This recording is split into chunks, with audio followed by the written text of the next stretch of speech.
शख्सियत है जिसे कुल कायनात मोहम्मद रसूलुल्लाह कहा करती है।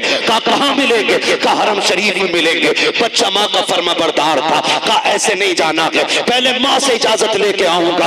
अभी माँ की नहीं मानी थी, इसलिए धोखा उठा लिया है। बच्चा आया है, माँ ने देखा बेटा कभी रो रहा है कभी मुस्कुरा रहा है। माँ ने कहा बेटे बात क्या है? बच्चे ने कहा अम्मी जान रो इसलिए रहा हूँ कि चचा ने धक्का देके निकाल दिया है। हंस इसलिए रहा हूँ कि एक सखी का पता चल गया है, एक ऐसे सखी का दरवाजा मिल गया है, सुना है जिसकी चौखट से आज तक कोई खाली नहीं लौटा है। माँ ने कहा बेटे किसकी बात करता है? का नाम मोहम्मद रसूलुल्लाह है।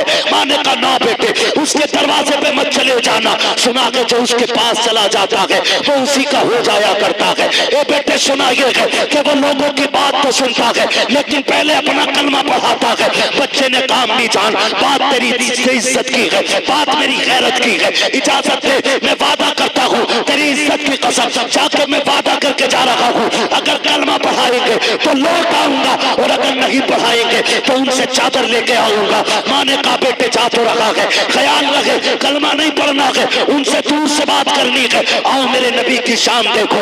बच्चा आया है, सरकार हरम शरीफ के अंदर है। बच्चे ने आवाज दी है या मोहम्मद इस्मा कलामी, मोहम्मद मेरी बात सुन लीजिए। आका करीम ने इतना सुना, रुख किया है बच्चे की तरफ। हरम के दरवाजे पे बच्चा खड़ा है। आका ने इशारा करके कहा क्या बात है? बच्चे ने कहा करीब आइए। सरकार अपनी जगह से उठे हैं, जब थोड़ा फासला रह गया बच्चे ने कहा ठहरिए अब आगे ना आना। कहा क्यों? कहा करीब ना आइएगा, पहले मेरी बात सुन लीजिए। कहा क्या बात है? कहा मैं कभी ना आता, एक जरूरत खींच लाई है। आका फरमाते बता क्या जरूरत है? कहा बता तो दूंगा लेकिन शर्त है मेरी। कहा कौन सी शर्त है? कि मैं तुम्हारा कलमा नहीं पढ़ूंगा। मेरे नबी मुस्कुरा देते हैं। कहा वो तेरी मर्जी है, काम बता काम क्या है? बच्चे ने कहा जी मैं यतीम हूँ। जैसे उसने यतीम कहा है नबूवत वाली आंखों में आंसू आ जाते हैं। सरकार आगे बढ़ते हैं, बच्चे के सर पे हाथ रख के कहते हैं और एक बार कहते उसने कहा जी मैं यतीम हूँ। जब सरकार ने इतना सुना है बच्चा खुद को यतीम कह रहा है। आका करीम कहते हैं बता कैसे आया है? उसने माँ का हाल दिल बयान किया, गुर्बत और फाके की दास्तानें सुनाई, नबूवत की आंखें बरसती रही। बच्चा समझदार था, कहने लग गया गरीब मैं हूँ आप क्यों रोए हो, यतीम मैं हूँ आप क्यों रोए हो? जब इतनी बात सुनी है मेरे नबी फरमाते हैं जब मैंने तेरी यतीमी का दौर सुना है तो मुझे अपना बचपन याद आ गया है, मुझे माँ के साथ गुजारे हुए लम्हे याद आ गए हैं। उसने कहा मुझे चादर चाहिए, अगर दे सकते हो तो लेकिन कलमा नहीं पढ़ूंगा। मेरे नबी मुस्कुराए, मुजम्मिल वाली चादर उतारी और यतीम के हवाले कर दी। लो बेटे और कुछ चाहिए? बच्चे ने इतना सुना और चादर को सीने से लगाया। मगर खुदा की कसम आका करीम से मुलाकात का हाल ये था कि जुल्फ देखी है कि नजरों ने घटा देखी है, लूट गया जिसने मोहम्मद की अदा देखी है।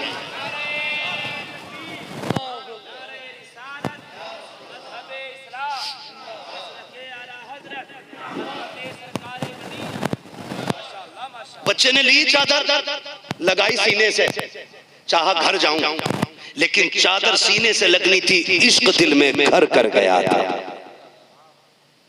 अभी इश्क कहता था चल महबूब की तरफ, अकल कहती थी चल माँ की तरफ, चल माँ की तरफ। बच्चा शश पंज में, फिर बच्चे ने दौड़ लगा दी घर की तरफ।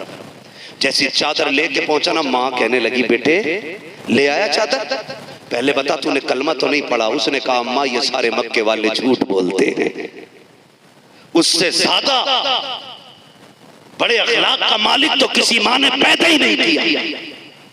कहा तुझसे कोई बात मनवाई? का ना। उसने जब मेरा दर्द सुना तो वो रोने लग गया था। माँ, मैंने कहा मेरी माँ को एक कपड़ा चाहिए। उसने अपने कंधे की चादर उतार के दे दी। अम्मी एक चादर थी वो भी उसने दे दी। माँ रोने लग गई, कहने लगी पगले सिर्फ चादर लाया है?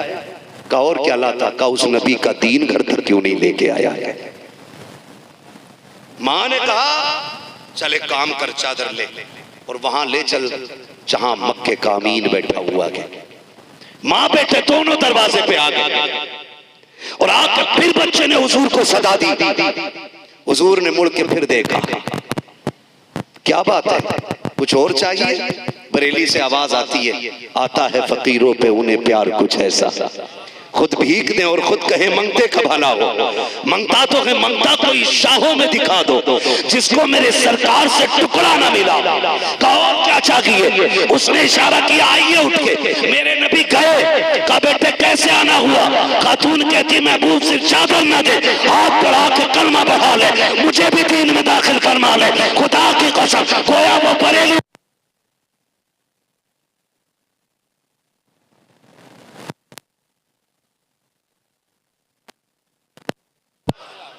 भाई यूं यतीमों पे भला किया, यूं गरीबों के काम आ जाया करो।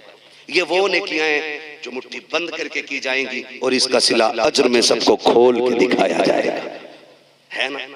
आज हम हैं, कल नहीं होंगे। हम भी कल एक गुजरा हुआ वक्त बनेंगे। हो सकता है तारीख बने या वो भी ना बने, वरना आज जिंदगी में अगर बच्चों को बाप के लिए वक्त नहीं है तो मरने के बाद हमारे लिए किसके पास वक्त होगा? कोई गारंटी नहीं है। जाया करो कभी कब्रिस्तान, जाया करो, अल्लाह से दुआएं मांगा करो, अल्लाह अच्छा परिवार देना और ऐसा देना जो मरने के बाद भी हमारी बख्शिश की फिक्र करता रहे, बख्शिश की फिक्र करता रहे।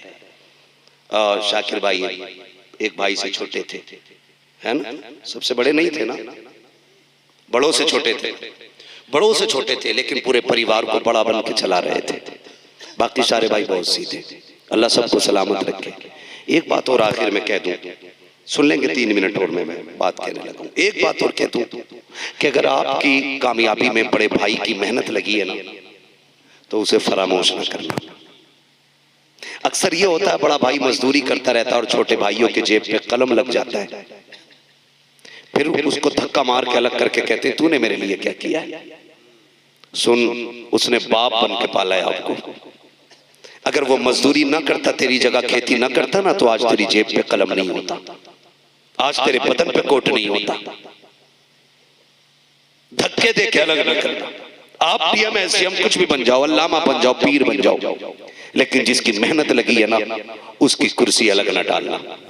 जब तेरे वीआईपी मेहमान आए ना तो सबसे ज्यादा वीआईपी कुर्सी उस बंदे के लिए डालना जिसने तुझे कामयाब बनाया है।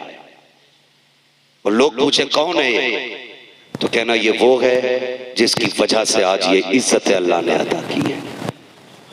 ऐसा करने से तेरा कद घटेगा नहीं, अल्लाह कद बढ़ा देगा, बढ़ा देगा। और अल्लाह का नेक बंदा वो है जो अपने मोहसिन का एहसान मानता है। जो मोहसिन का एहसान ही ना माने, ना वो बंदों का है और ना वो खुदा का है, ना वो बंदों का है ना वो खुदा का है।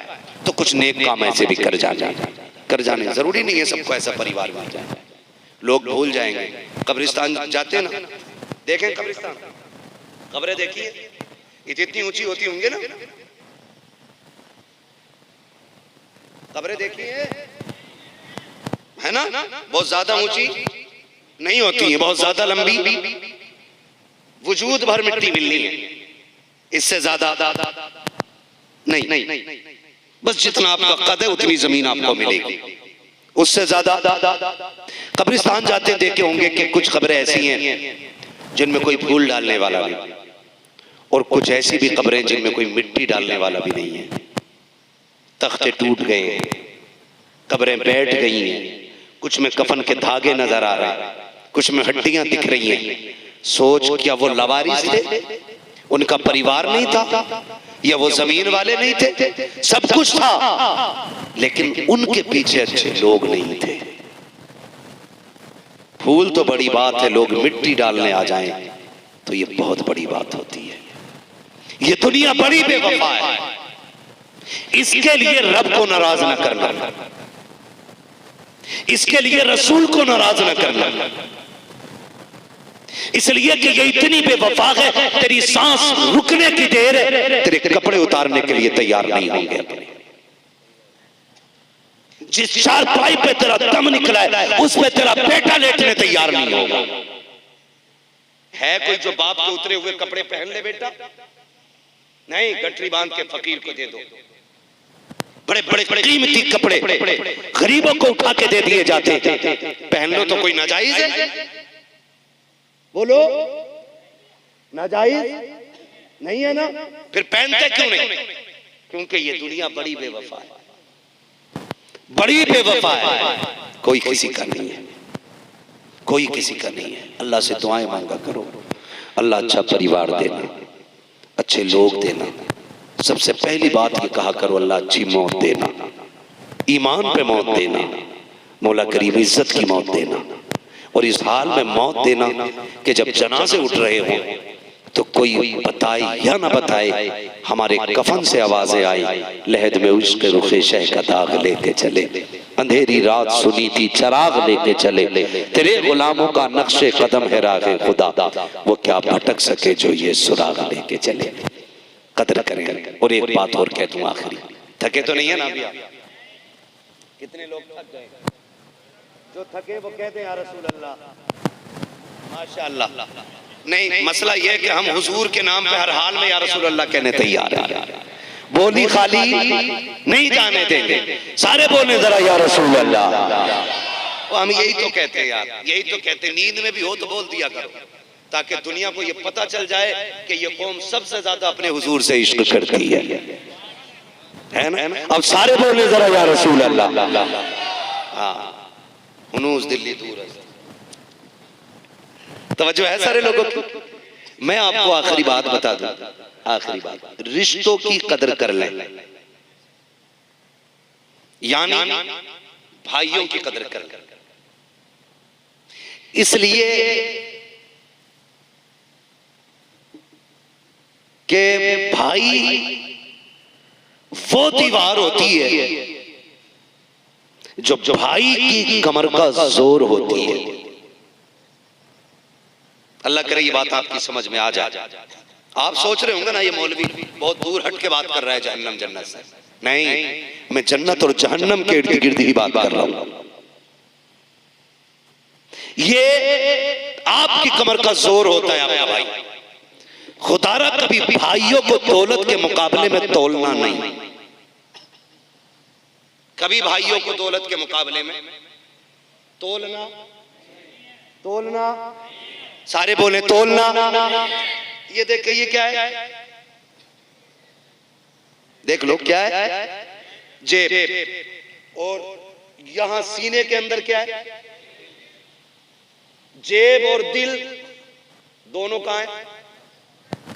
आमने सामने, ठीक है ना? दो बातें लोग करते हैं, मेंबर वाले लोग खाली दुआ दें अगर बात अच्छी लग जाए। दो लोग बात करते हैं, जिनमें घमंड होता तो कहता है ऐसों को तो मैं जेब में रखता हूं, है ना? तू है क्या? तेरे जैसे मेरी जेब में रहते हैं, जेब में। एक जुमला बोला जाता है कि नहीं? जब किसी पे कोई घमंड करके कहता ना चल जा, तेरे जैसे जेब में रखता हूं, जब चाहूं 10 खरीद सकता हूं। ये कब आती है बात? ये तब आती है जब ये जेब की चीज दिल में चली जाती है। पैसा कहां रखा जाना चाहिए और रिश्ते कहां रखे जाने चाहिए? सलामत रहे। रिश्ते कहां रहने चाहिए? और पैसा जब जेब में रिश्ते होंगे और पैसा दिल में होगा, तब बंदा बात कहता तेरे जैसे मेरी जेब में रहते हैं। लेकिन जा, मेरा चैलेंज है तुझे, जितनी चाहे दौलत ले ले, जितना चाहे पैसे का मालिक बन जा, अल्लाह की इज्जत की कसम खा के कहता हूँ, तू बंदे खरीद सकता है, मार्केट से भाई नहीं खरीदे जा सकते हैं। तू बंदे खरीद सकता है, भाई नहीं खरीद सकता। मजदूर खरीद सकता है, भाई नहीं खरीद सकता। खादिम खरीद सकता है, भाई नहीं खरीद सकता। नौकर खरीद सकता है, भाई नहीं खरीद सकता। मजदूर वो होता है जो तेरी चूची उठाने तक काम आएगा, और भाई वो होता है जो तेरे सीने की गोली अपने सीने पे खा लिया करता है। खरीद सकता है कोई ऐसा जो तेरे सीने की गोली अपने सीने पे खा ले? और यार सीने पे खाता है तब जब 18 साल का होता है। हम तो तब से भाई को जानते हैं जब हम छोटे थे। तो हमारा एक भाई बड़ा था, हमें अगर किसी ने मार दिया, हम रोते हुए घर में आ गए। हम 8 साल के थे, वो 10 का था। और मारने वाला 16 साल का था। हमने घर में आके रो के कहा फलां ने मारा है। हमारे 10 साल के भाई ने वजूद अपना नहीं देखा, उसने अपने से डबल का जाके गिरबान पकड़ा और कहा तूने मेरे भाई को अकेला समझ रखा है, मेरे होते हुए तूने मेरे भाई को हाथ लगाया कैसे? वो भाई ये दिन भी थे कि जब रिश्ते रिश्तों के लिए मिट जाया करते थे, वो दिन भी थे कि जब अपनों के लिए हम गर्दनें कुर्बान कर दिया करते थे। आज भी वही रिश्ते, वही आंगन, वही हवेली है, वही घर है, वही दीवारें है, वही मकान है, वही भाई है, वही ताल्लुकात है।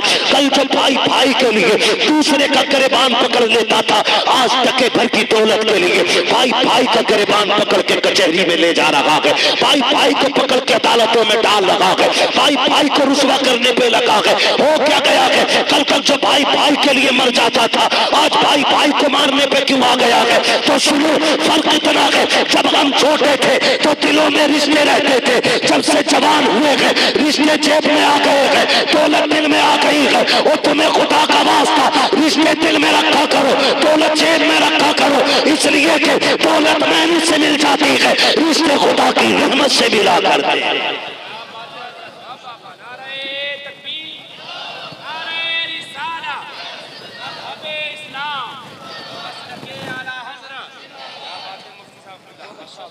रिश्ते खुदा की रहमत से मिला करते। उनसे पूछो जिन्होंने भाइयों का जनाजा उठा लिया है, कितनी बड़ी कीमत उनकी चली गई है। मैं अल्लाह की इज्जत की कसम खा के कहता हूं, मैं और आप क्या जाने भाई को। आ तुझे एक भाई का रिश्ता बताऊं, दुनिया जिसे गाजी अब्बास कहती है, गाजी अब्बास, तारीख पढ़े, ये सारे उलमा बैठे हुए हैं। कौन गाजी अब्बास? जो करबला के मैदान में जाने की इजाजत मांग रहे थे, तो हुसैन ने कहा था अब्बास तुम न जाना। कहा क्यों? कहा तुम चले गए तो मेरी कमर का जोर चला जाएगा, तुम चले गए तो मेरी जमात का आलम कौन उठाएगा, तुम मेरी फौज के अलमबरदार हो। तब गाजी अब्बास ने कहा था आका किस फौज की बात कर रहे हो? जिसमें अकबर न रहा, जिसमें कासिम न रहे, जिसमें उन्होंने मोहम्मद न रहे, बचा ही क्या है? खाली अब्बास रह गया या फिर असगर रह गया या फिर ज़ैनुल आबिदीन या फिर आप। अब जाने की इजाजत देते। मेरे इमाम ने कहा था ना अब्बास तुम न जाओ, तुम न जाओ। बात बताऊंगा तो बड़ा वक्त लगेगा, इशारतन बताना चाहता हूँ। फिर जब गाजी अब्बास आए और मेरे इमाम ने हजरत सकीना के लिए इसरार पर, उनके इसरार पे इजाजत दी कि ठीक है जाओ, सकीना कहती है तो चले जाओ। मैं भाई का रिश्ता बताने लगा हूँ, आए ना और जाने लगे। मेरे इमाम ने खेमे से निकल के कहा अब्बास जा रहे हो? जी आका। कहा एक बार आओ मेरे सीने से लग जाओ, एक बार मेरे सीने से लग जाओ। गाजी ने कहा था हुजूर क्यों? कहा जमीन पे तेरे अलावा मुझे भाई कहने वाला करबला में कोई नहीं है, तू मेरा आखिरी भाई रह गया था, सारे भाई मेरे शहीद हो गए, सिर्फ तू बचा। मुझे सीने से लगा के एक बार भाई कह दे। गाजी अब्बास ने कहा था औकात नहीं है मैं भाई कहूँ। कहा क्यों? कहा मेरी माँ उम्मे बनीन है, तेरी माँ फातिमा ज़हरा है, और मेरी माँ ने सिखाया था अब्बास कभी हुसैन को भाई ना कहना। मैंने कहा था माँ मेरा बाप भी हैदर कल्लार है, हुसैन का बाप भी हैदर कल्लार है, फिर मैं भाई क्यों ना कहूँ? तो बचपन में मेरी माँ ने कहा था अब्बास याद रखना तेरी माँ जैसी 1000 माँ फातिमा ज़हरा के एक पल्लू पे कुर्बान हो सकती। कहा मैंने कभी आपको नजर भर के नहीं देखा, आज भाई कह दो। मेरे इमाम ने कहा था आज लग जाना यार गले से, आज भाई कहते। दौड़ के आए, भाई कहा सीने से लग गए। मेरे इमाम की चीख निकली और गाजी अब्बास जब सवार होकर घोड़े पे जाने लगे, फरमाया उम्मे रुबाब शहरबानो आओ आओ खेमे के दरवाजे पे आके देखो। पूछती थी ना कि बाबा जंग में जाते थे अली कैसे लगते थे, फरमाया सुनो जिसे अली को देखना हो वो मेरे गाजी अब्बास को देख ले। गाजी अब्बास को देख लो। और अब्बास कोई छोटा कद न था, अब्बास उस कद को कहा जाता था जो खड़े खड़े घोड़े की गर्दन पे पैर रखने की ताकत रखता था, उस जात को अब्बास कहा जाता है। गाजी अब्बास गए करबला के मैदान में, बात तवील हो गई, शहादत का मुकम्मल वाक़या, बस इशारतन भाई बताने लगा हूं। भाई किसे कहते हैं और रिश्ते कैसे निभाए जाते हैं? रिश्ते गए, मशकीज़ा भरा, वापस आ रहे थे। अमर बिन साद ने क्या कहा? पानी नहीं पहुंचना चाहिए, पानी पहुंच गया ना तो कयामत आ जाएगी। मुश्किल से प्यारे प्यासे शहीद हुए इनके, अगर पानी मिल गया तो क्या होगा? कहा पूरी ताकत लगा दो, पानी नहीं जानी चाहिए। ताकत लग गई, पानी नहीं जाना चाहिए। ताकत ऐसे लगी तलवारों से चारों तरफ से घेर लिया, लेकिन शेर भी अली का शेर था। जिसके बाजुओं में अली की ताकत हो ना, फिर तलवार मुकाबला नहीं कर सकती है। बाप की शान का आलम यह था, जब उनकी तलवार चलती थी आवाज आती थी शाह मर्दा शेर यज़दा कुव्वत परवरदिगार ला फता इल्ला अली ला सैफ इल्ला ज़ुल्फ़िकार। और ये हैदर कर्रार के शहजादे जिधर अब्बास गर्दन घुमा देते हैं उधर सफ़े की सफ़े पलट जाती है, जिधर तलवार रुख कर देती है जिस्म के टुकड़े नजर आते हैं। अमर इब्न साद ने कहा था बेवकूफी ना करो, अली का शेर है, सामने से नहीं गिराया जा सकता। काफिर का बाजू काट दिए जाए, पीछे से बाजू पे हमला हुआ, एक बाजू कटा, दूसरा बाजू कटा, मशकीज़ा दांतों में आ गया। सामने सकीना प्याला लेके खड़ी थी, कहती थी चाचा जल्दी आ जा, मेरा अस्कर प्यासा है। गाजी अब्बास कहते हैं मैं चाहता हूँ कि घोड़े तोड़ा दो, लेकिन क्या करूँ, अब यजीदी सफे आगे से लग गई है। यजीदियों ने हमला करना शुरू किया। कहते मैंने मशकीज़ों को दांतों से दबाया, फिर उन्होंने तीरों का सहारा लिया। कहते जो तीर मशकीज़े पे आता था मैं कमर लगाता था और तीर कमर पे ले लेता था, बेशुमार तीर कमर के पार हो गए ताकि सकीना का मशकीज़ा बाकी बच जाए। कहते एक तीर ऐसा आया जो आके मशकीज़े के पार हो गया, फिर पानी बहना शुरू हो गया। फिर मैंने सकीना को देखा, मशकीज़ा बहा, पानी गिरा, सकीना के हाथ से प्याला छूट गया। कहते अस्कर जितना रोला है रोले, अब गाजी वापस नहीं आना है, अब पानी नहीं आने वाला। गाजी अब्बास कहते हैं फिर एक ऐसी बर्छी लगी कि जो मेरे सीने के पार हुई, एक तीर आया जो मेरी आंख के पार हो गया। जब मैं घोड़े से नीचे आया मैंने कहा क्रिया हुसैन, आका हुसैन मुझे संभालो, आज तुझे बताऊं भाई क्या होता है। जैसी इतनी आवाज आई है सुन, मेरे इमाम ने कमर पे हाथ रखा था और कहा था आज मेरी कमर टूट गई है, मेरा भाई चला गया है। तारीख गवाह है, अकबर गए हुसैन ने कमर नहीं पकड़ी है, कासिम गए हुसैन की कमर पे हाथ नहीं आया है। सुनो तो सही, शहीद हुए के भांजे हुसैन की कमर पे हाथ नहीं आया है, लेकिन जैसी गाजी की आवाज आई थी हुसैन आके भाई को संभालो, मेरे हुसैन का कमर पे हाथ आ गया था और कहा था आज हुसैन की कमर टूट गई है। ये कहते आप आए हैं मक्तल में, आवाज दे रहे हैं अब्बास अब्बास किधर हो। एक जगह से आवाज आई है हुसैन इधर आ जाइए। मेरा इमाम गया के भाई के पास जाके सर को गोद में रखा है, एक आंख में तीर लगा है, दूसरी आंख में खून भरा है। कहा हुसैन आ गए हो? कहा जी आ गया हो। कहा मेहरबानी कीजिएगा, मेरी एक आंख में खून भरा है, दोनों बाजू कट गए हैं, अगर हाथ होते तो ये तकलीफ न देता। कहा करना क्या है? कहा मेरी एक आंख का खून साफ कर दीजिए। कहा क्यों? कहा आखिरी लम्हे में मैं तेरे चेहरे की ज़ियारत करना चाहता हूँ, अपने भाई को अलविदाई सलाम करना चाहता हूँ। मेरे इमाम ने नाना की चादर मुबारक से गाजी अब्बास की आंख का खून साफ किया है। खुदा की कसम पर्ची सीने में लगी है, आंख के पार तीर हो गया है, सैकड़ों तीर कमर पे लगे हैं, लेकिन जैसी खून साफ हुआ है आंख खुली है, हुसैन का चेहरा देखा है, गाजी मुस्कुरा देते हैं। मेरे हुसैन ने कहा था गाजी मुस्कुरा क्यों रहे हो? कि मुस्कुरा इस बात पे रहा हो कि मैं इस हाल में जा रहा हूँ कि मुस्तफा का नवासा मुझसे राजी है, हुसैन मुझसे राजी है। तारीख गवाह है, कहा था हुसैन अगर मेरा इंतकाल हो जाए तो नाना से कह देना मैं गाजी से राजी हो गया हूँ, आप भी गाजी से राजी हो।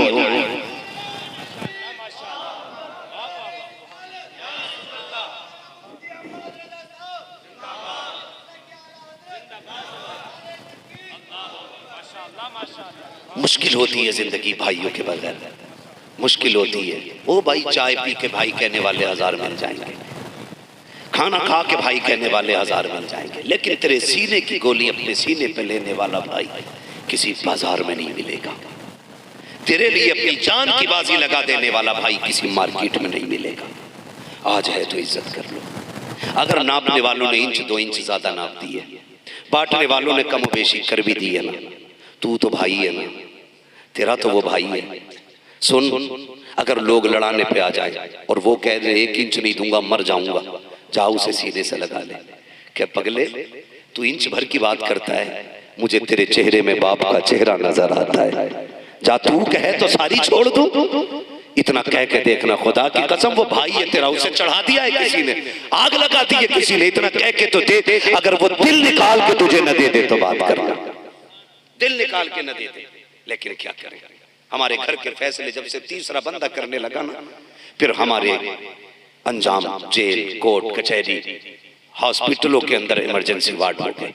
नहीं जानते हो, खुदा की कसम समझो रिश्तों को यार, समझो, एक एक जवान से कह के जाना चाहता हूँ, भाई की कदर करना, भाई की कदर करना। अगर ज्यादा ले लिया ना किसी ने, सीने से लगा के मत्था चूम के कहना, जा मैंने तुझे माँ बाप के लिए माफ कर दिया। फिर तू मर के कयामत में आएगा, अल्लाह फरमाएगा, जा मैंने तुझे महबूब पाक के लिए माफ कर दिया है। ऐसी जिंदगी गुजारेंगे, मोहब्बत करेंगे एक दूसरे से, करेंगे मोहब्बत। अगर हमारा कोई भाई चला गया और अपने पीछे कोई छोड़ गया है तो उसे उसकी तन्हाई का एहसास ना होने देना। हम ये बात जानते हैं, जो चला जाता है उसका कोई कमी तो पूरी नहीं कर सकता, लेकिन इतना जरूर करेंगे कि हम कभी उसको इस नौबत में नहीं लाएंगे कि वो किसी के आगे हाथ फैलाए। उसे ये एहसास हो कि आज मेरा शोहर होता तो ये नहीं होता, आज शोहर होता तो ये हो जाता ना। अपने बच्चों से कहो, जाओ खाना अकेले ना खाना, अपनी चाची के साथ बैठ के खाओ, अपनी ताई के साथ बैठ के खाओ, अपने चचाजाद भाई को बुला करके खाओ, खाया करो यार, खाया करो। तुम नहीं जानते हो अल्लाह बरकत कैसे देता। सुनो, बरकत मिलने का राज है। तेरे घर मुर्गा बकरा बना है, गरीब भाई है, उसके घर चटनी हुई है ना, कभी आगे का दस्तरखान उठा और जाके रख दे, ओके आज तेरा खाना मैं खाऊंगा, मेरा खाना तू खा। खुदा की कसम, जैसी तेरा खाना उसके हलक के नीचे गुजरेगा ना, तो दुआ सीधी अल्लाह के अर्श से जाके टकरा जाएगी, और जैसे टकराएगी नसीबों के फैसले हो जाएंगे। भाई मुर्तजा साहब बैठे, अल्लाह इन्हें सलामत रखे। मुर्तजा भाई बैठे, बहुत बड़ा काम किया है, अल्लाह ऐसा जज्बा सबको दे। मेरे भाई ने ना अभी कुछ महीने पहले ना बिना किसी जहेज के, बिना किसी बारात के निकाह किया है। और हल्के में ना लेना, हल्के में ना लेना। ऐसा नहीं है कि बेरोजगार था मौलवी इसलिए गरीब कर ली, बेरोजगार था इसलिए बगैर जहेज के कर ली। अगर आपकी पोजीशन और डिमांड की पोजीशन की बात करूं ना, तो इस बंदे की आज कंडीशन ये कि जो लड़की देता वो 20 लाख हंसते हंसते दे देता। और मुझे बताया शुएब भाई ने कि इनके देखा था कि 3-4 बंदे और तैयार हो गए बिना जहेज के निकाह करने के। बोल दो यार सुभान अल्लाह है। तो मैं कहता हूं इन्हें यहां सिला दे देगा कोई, यहां कोई अजर दे देगा? नहीं। मैं तो अल्लाह की इज्जत की कसम खा के कहता हूं, जब वो बच्ची इनके घर जाके इज्जत से लेटी होगी तो किसी ने बद्दुआ दी होगी, किसी ने कहा होगा चावल मार दिए, किसी ने कहा होगा बारात न खिलाए। 7 बंदे खाली बारात में लेके गए। कितने? 7 बंदे। कईयों के पेट में दर्द हुआ होगा, नो जी हमारे भैया के में खाली, हमें न खिलाई।